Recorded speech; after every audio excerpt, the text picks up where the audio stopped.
Hello नमस्कार दोस्तों, मैं आपका दोस्त, मैं आपका गाइड, मैं आपका मेंटर रोनित चौरसिया। साथियों, एक नए वीडियो और एक नए ऑफिशियल अपडेट के साथ आपके सामने आ रहे हैं। जी हाँ साथियों, ये जो ऑफिशियल अपडेट और ये जो मैं वीडियो आपके लिए लेकर के आ रहा हूँ, ये आपके जुडिशरी के एग्जामिनेशन के लिए हेल्पफुल होगा। इसीलिए ये सारे इन्फॉर्मेशन मैं आपको शेयर करना चाहता हूँ।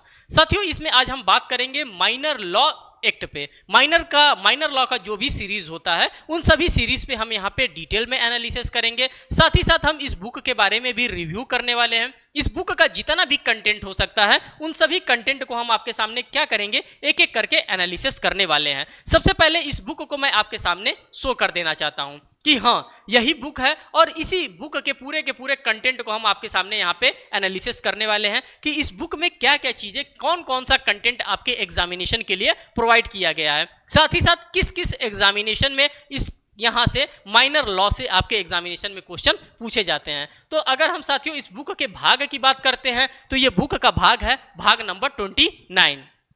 और इस बुक का क्या नाम है साथियों, तो इस बुक का नाम है माल विक्रय अधिनियम, the sale of goods act की हम बात करते हैं। किसकी बात करते हैं साथियों? सोगा एक्ट के नाम से, जिसे हम लोग प्यार से जानते हैं, the sales of good act 1930 की हम बात करते हैं। डायरेक्ट यहां से भी क्वेश्चन पूछ देता है कि जो आपका सोगा एक्ट है साथियों, सोगा एक्ट है, ये कब का एक्ट है? 1930 का है कि 1931 का है कि 1932 का है? तो आप इस बात को यहां से भी मेमोराइज करके रखिएगा। ये आपके प्रिलिमिनरी एग्जामिनेशन का कभी कभार क्वेश्चन भी हो सकता है। ये जो बुक बनाया गया साथियों, ये आपको दोनों एग्जामिनेशन को फुलफिल करने के लिए बनाया गया। मींस कि आपके प्रिलिमिनरी एग्जामिनेशन साथ साथ आपके मेन एग्जामिनेशन, दोनों एग्जामिनेशन के ही हिसाब से इस बुक को डिजाइन किया गया है। दोनों कंटेंट आपको देखने के लिए इस किताब के अंतर्गत मिलेगा। और जो भी आपका मेन एग्जामिनेशन का जो आपका कंटेंट मिलेगा साथियों, वो सबसे बेहतर कंटेंट आपको यहाँ पे प्रोवाइड किया जाएगा।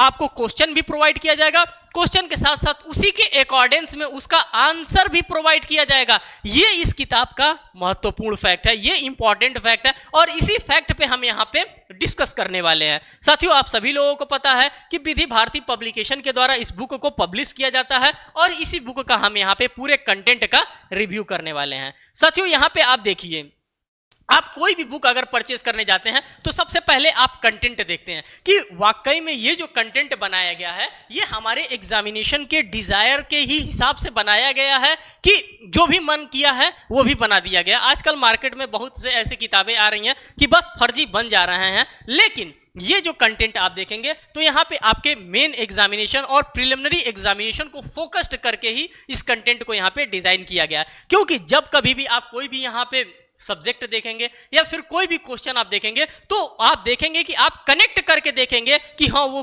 प्रिलिमिनरी एग्जामिनेशन में आपके पूछा गया क्वेश्चन है, आपके मेन एग्जामिनेशन में पूछा गया क्वेश्चन है। और पूछे हुए क्वेश्चंस के नीचे आप देखेंगे यहाँ पे इस प्रकार से लिखा भी है कि हाँ, ये किस किस एग्जामिनेशन में कब पूछा गया था, क्या इस टाइप के क्वेश्चन का रिपीटेशन भी हुआ है कि नहीं हुआ है। तो आप यहाँ पर देखते हुए चल रहे हैं, ये पूरा का पूरा कंटेंट है साथियों, अभी आप देख रहे हैं। अब इसके अंदर के हम मटेरियल को आपके सामने एक एक करके यहाँ पे शो करने वाले हैं। अब अगर हम मटेरियल की बात करते हैं, तो अब यहां पे आप देखिए, अगर आप प्रिलिमिनरी पॉइंट ऑफ व्यू से देखना चाहते हैं साथियों, तो सेक्शन नंबर 1 से लेकर के सेक्शन नंबर 3 के बीच का जो मटेरियल है आपके सामने यहां पे प्रेजेंट किया जा रहा है। और वो भी कैसे किया जा रहा है, तो मैं आपको बता देना चाहता हूं कि डायग्रामेटिकल रिप्रेजेंटेशन के माध्यम से चीजों को आपके सामने प्रेजेंट किया जा रहा है। जब कोई भी चीज हम डायग्रामेटिकल रिप्रेजेंटेशन के माध्यम से शो करते हैं, तो वो चीजें क्या होती है, कम टाइम में आपको ज्यादा से ज्यादा चीजें आपके दिमाग में रहती हैं। मान लीजिए कि हम कोई भी चीज फिगर ड्रॉ कर दिए, अगर हम उस फिगर को शो करके बताएं कि हाँ, ये आपका हेड है, ये आपका नोज है, ये आपका ईयर है, ये आपका टंग है, तो आपको वो चीजें अच्छे तरीके से समझ में आती हैं। सेम एज यूजुअल यहां पे भी आपके साथ किया गया है कि आपको चीजें क्या की गई हैं, यहां पे चीजें पूरा डायग्रामेटिकल रिप्रेजेंटेशन के माध्यम से किया गया है। जब आप बुक को खोलेंगे, पूरे कंटेंट को आप अच्छे से रिव्यू करेंगे, तो पूरा का पूरा आपको इसी टाइप से आपको प्रिलिमिनरी एग्जामिनेशन का कंटेंट आपको देखने के लिए मिलेगा। साथ ही साथ इसमें वन लाइनर पॉइंट भी आपको देखने के लिए मिलेगा। आप कहेंगे कि वन लाइनर क्या है? मींस कि एक लाइन में आपको पूरा कंटेंट का मटेरियल आपको दे दिया जाएगा। जैसे सेक्शन 1 की बात करते हैं तो सेक्शन 1 का पूरा एक लाइन में दे दिएगा, सेक्शन 3 की बात करते हैं तो सेक्शन नंबर 3 को एक लाइन में पूरा कोट करके आपको दे दिया गया है। अब आप डेफिनेशन को लेकर के बहुत परेशान रहते हैं कि डेफिनेशन धारा 2 में दिया गया है। अब आप यहाँ पे आराम से 1 2 3 4 5 6 7 8 9 जिस तरह से भी हो सकता है उस तरह से आप क्या कर सकते हैं, इस चीज को यहाँ पे याद कर सकते हैं कि सेक्शन 2 के सब क्लॉज 1 में बायर दिया, सेक्शन 2 के सब क्लॉज 2 में डिलीवरी दिया, सेक्शन 2 के सब क्लॉज 3 में यहाँ पे डिलीवरेबल स्टेट्स के बारे में दिया गया है। तो जो भी चीजें हो सकती हैं उन सभी चीजों को जितना भी शॉर्ट हो सकता है, जितना कंसाइज फॉर्म में हो सकता है, उतना कंसाइज फॉर्म में, उतना शॉर्ट फॉर्म में आपके सामने रखने का, प्रेजेंट करने का कोशिश किया गया है, अगर हम प्रिलिमिनरी पॉइंट ऑफ व्यू से बात करते हैं तो। अब यहीं पे हम चलेंगे और आपको मेन पॉइंट ऑफ व्यू से अब चीजों को भी हम यहाँ पे रिप्रेजेंट करने वाले हैं।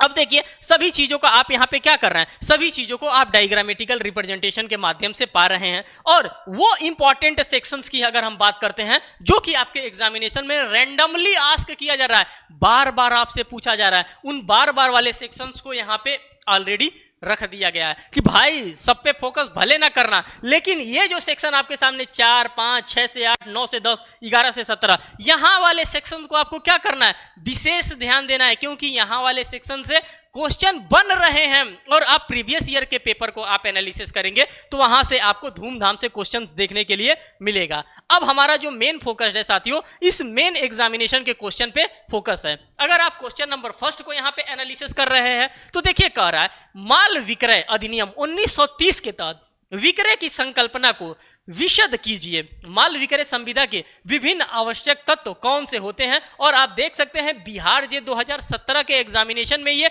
ऑलरेडी पूछा गया क्वेश्चन है।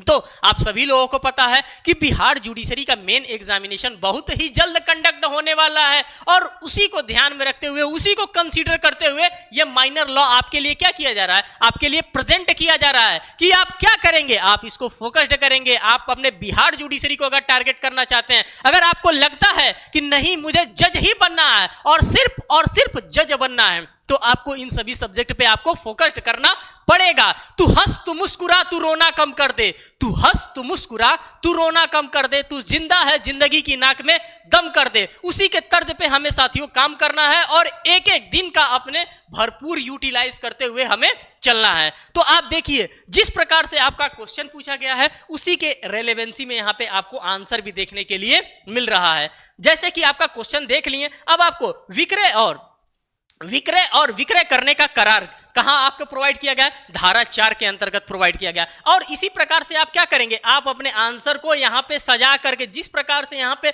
लिखा गया इसी प्रकार से आप 2 बार 3 बार 4 बार देख करके लिखेंगे। एक ऐसा समय आएगा कि जब बिना देखे आप आंसर की फ्रेमिंग करना स्टार्ट कर देंगे। और आंसर अगर मेन एग्जामिनेशन में आपको नंबर गेन करना है तो आपको क्या करना पड़ेगा, इस टाइप के प्रैक्टिसेस को आपको कंटिन्यूअसली करना पड़ेगा और तब तक करना पड़ेगा जब तक आपका प्रिलिमिनरी मेन एग्जामिनेशन आपका समाप्त नहीं हो जाता है। ये सभी जितने भी टॉपर्स होते हैं सभी के द्वारा इसी प्रकार का वर्क किया जाता है, तभी वो कहीं ना कहीं टॉपर की श्रेणी में आपको देखने के लिए मिलते हैं या फिर जज के रूप में वो आपको देखने के लिए मिलते हैं कि ये क्या हो गया, भाई था मेरे साथ ही पढ़ता था लेकिन वो जज बन गया। इसलिए बन गया क्योंकि वो कंटिन्यूअसली उस पे क्या किया है, कंटिन्यूअसली उस पे इवैल्यूएशन किया है, कंटिन्यूअसली उस पे उसने वर्क किया है और वही चीज आपको भी अब करना है। तो जिसका भी प्रिलिमिनरी क्वालिफाई हो गया है बिहार जुडिशरी 32 नंबर के, उसको क्या करना है, उसको इस टाइप का मेहनत करना है। अब आप कहेंगे कि ये बाइफरकेट करके क्यों लिखा गया है, तो साथियों मैं कहूंगा कि जब जब डिफरेंशिएट बेस्ड क्वेश्चन आता है तो डिफरेंशिएट बेस्ड क्वेश्चन का आंसर आपको इसी रूप में लिखना होगा। और यहां पे आप देख सकते हैं कि यहां पे टू द पॉइंट आपको नंबर दिया जाएगा। जितने पॉइंट आप लिखेंगे, अगर 5 नंबर का इस टाइप का क्वेश्चन अक्सर पूछा जाता है तो 5 नंबर में आप जितने पॉइंट आप मेंशन करते हैं उतने पॉइंट का नंबर आपको असाइन कर दिया जाएगा। उसमें किसी भी प्रकार का कोई भी भेदभाव नहीं किया जाता है, स्टेप वाइज आपको मार्किंग कर दिया जाए। अच्छा आपने ये लिखा है ठीक है, अगर 5 नंबर का 1 नंबर यहां पर ले ली, आपने ये लिखा है अच्छा 1 नंबर आप यहां पर ले लीजिए। अगर आपने 5 पॉइंट या फिर 4 पॉइंट भी आपने तगड़े सेक्शन को कोट करके आपने लिखा है तो 5 नंबर का होता है, तो 5 नंबर इसमें पूरा का पूरा मिलता है।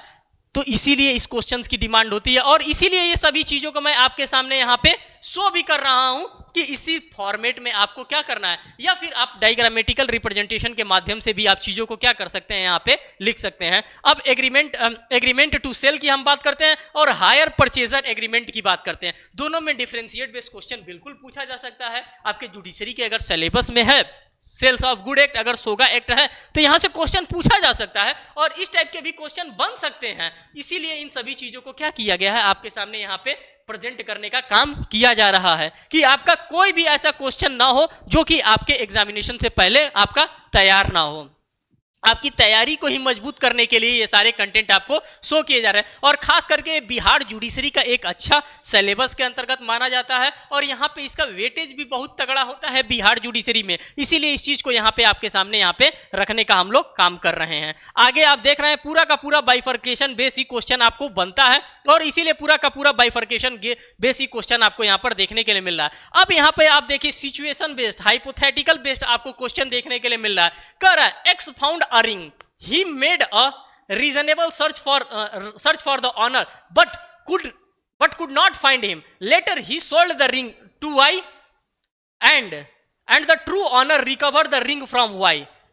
ये कहां पूछा गया है? ये 20th बिहार जुडिशरी एग्जामिनेशन 1980 के एग्जामिनेशन में आपसे पूछा गया क्वेश्चन है। तो इस प्रकार से आप देख सकते हैं कि हाइपोथेटिकल क्वेश्चन आपसे सिचुएशन बेस्ड क्वेश्चन पूछा जा सकता है और इस टाइप के सिचुएशन बेस्ड क्वेश्चन आपको पता होगा जब आपने प्रीवियस ईयर पेपर को एनालिसिस किया होगा तो आपको इस टाइप का क्वेश्चन आपको डेफिनेटली वहां पर देखने के लिए मिला होगा। तो ये पूरा का पूरा सिचुएशन बेस्ड और हाइपोथेटिकल बेस्ड क्वेश्चन होता है। आपने पूरे कंटेंट का यहाँ पे रिव्यू कर लिया, मैं मान रहा हूं। आगे एक और एक्ट हम आपके सामने लेकर के आने वाले हैं और उस एक्ट को भी मैं आपके सामने यहाँ पे शो करने वाला हूं। अगर आपको लगता है कि ये पुस्तकें कहां पर मिलेंगी तो आप यहाँ पर देख सकते हैं कि हर एक बुक्स का नाम यहाँ पर दिया है कि किस किस शॉप पे ये बुक आपको मिल जाएगी और किस किस शहर की। अगर बिहार की बात करते हैं तो पाहुजा बुक डिपो में आप जाएंगे, बिहार जो कि पटना में है, वहां पे मिल जाएगी। छोटू बुक स्टॉल पे आपको अगर बिहार में अगर आप है तो बिहार में आपको मिल जाएगा।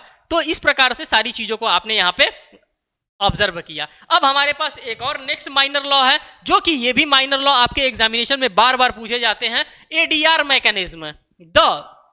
ये भी आपके लिए सबसे इंपॉर्टेंट होता है। किसके नाम से जानते हैं? The arbitration and conciliation act की अगर हम बात करते हैं तो आप इसको भी देखेंगे तो ये भाग नंबर 33 के रूप में बनाया गया है और ये जो एक्ट आया था साथियों, ये मीडिएशन एंड कॉन्सिलिएशन सेंटर को ध्यान में रखते हुए 1996 में इस एक्ट का फॉर्मेशन किया गया था। और इसमें क्या होता है, इसमें सुलह और समझौते की बात की जाती है और यहां से भी बार बार आपके एग्जामिनेशन में क्वेश्चन बनते हैं। अब इसके पूरे मटेरियल को हम यहाँ पे क्या करने वाले, अब इसके पूरे मटेरियल को, ये माइनर एक्ट का मटेरियल है, पूरा का पूरा मटेरियल हम आपके सामने शो करने वाले हैं, preliminary as well as main examination दोनों का। तो देखिए साथियों, यहाँ पे आप देखिए, यहाँ पे आप देख रहे हैं कि प्रश्नोत्तर प्रारूप में ये आपको देखने के लिए मिल रहा है। प्रारंभिक एवं मुख्य परीक्षा दोनों परीक्षाओं के लिए ये इंपॉर्टेंट है। अगर हम बात करते हैं कि किस पब्लिकेशन के द्वारा ये निकाला जाता है तो आप यहाँ पर देख सकते हैं कि विधि भारती पब्लिकेशन है और इसी विधि भारती पब्लिकेशन के द्वारा इस बुक को निकाला जाता है। अब आगे हम चलते हैं, आगे हम यहाँ पे देखने वाले हैं। जब कभी भी हम आपको शो करते हैं तो सबसे पहले किताब के कंटेंट को हम आपको शो करना चाहते हैं जिससे कि आपके साथ किसी भी प्रकार का कोई भी चीटिंग, किसी भी प्रकार का धोखा न हो सके। आप जब कंटेंट को अच्छे तरीके से एनालिसिस करेंगे तो आपको एक टेंटेटिव आइडिया मिल जाएगा कि नहीं, इस किताब के अंतर्गत जो मटेरियल दिया गया है ये हमारे एग्जामिनेशन के अकॉर्डेंस में है।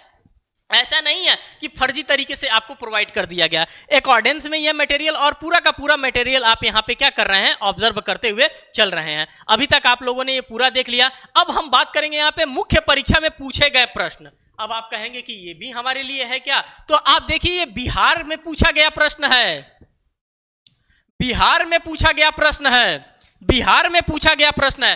तो जितने भी बिहार में पूछे गए प्रश्न हैं सभी प्रश्नों को यहां पे रखा गया, साथ साथ इन्हीं के रेलेवेंसी में, इन्हीं के अकॉर्डेंस में आंसर भी फ्रेमिंग करके आपको प्रोवाइड किया जा रहा है। वो भी मैं आपको बहुत ही जल्द यहाँ पे शो करने वाला हूं। आप यहाँ पे क्वेश्चंस को देख रहे हैं, पूरा का पूरा क्वेश्चन देखिए और हर एक क्वेश्चन के नीचे टैगिंग किया गया है कि कहां कहां से किस किस एग्जामिनेशन में इस क्वेश्चन को पूछा गया है और बार बार रिपीट करके आपके बिहार जुडिशरी में पूछा गया है। तो जितने भी हमारे बिहार के कैंडिडेट हैं जिनका प्रिलिमिनरी एग्जामिनेशन क्वालिफाई हो गया है 32nd बिहार जुडिशरी का, उनके लिए ये बुक बहुत ही हेल्पफुल है। तो साथियों, अगर हम प्रिलिमिनरी एग्जामिनेशन की बात करते हैं तो प्रिलिमिनरी एग्जामिनेशन के लिए आपका पूरा का पूरा यहाँ पे इंडेक्स बेस्ड मटेरियल आपको प्रोवाइड किया जा रहा है, वन लाइनर प्रोवाइड किया जा रहा है, साथ साथ इसमें मल्टीपल चॉइस क्वेश्चंस भी आपको प्रोवाइड किया जा रहा है। तो आप उन सभी चीजों को यहाँ पे आप एनालिसिस करते हुए चल रहे हैं।